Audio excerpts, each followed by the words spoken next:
சிவசாமி சொன்ன மாதிரி காலில் விழுந்துட்டான். நீங்க போலீஸ்ல சொல்லி பையனை விட சொல்லுங்க. அது எப்படி விடுவோம்? ஊர்ல எல்லாரும் காலையும் விழ சொல்லுங்க. இதெல்லாம் கொஞ்சம் கூட சரியில்லை, ரொம்ப தப்பு, அவ்வளவுதான் சொல்லுவேன். இதுக்கு நம்மளும் தான் துணை பாண்டி.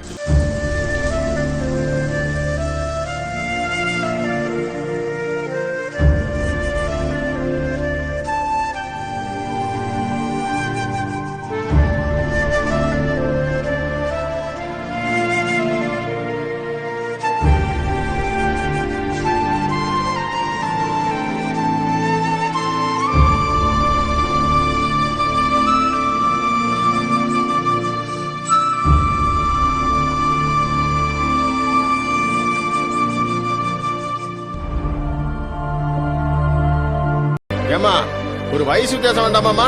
ஏமா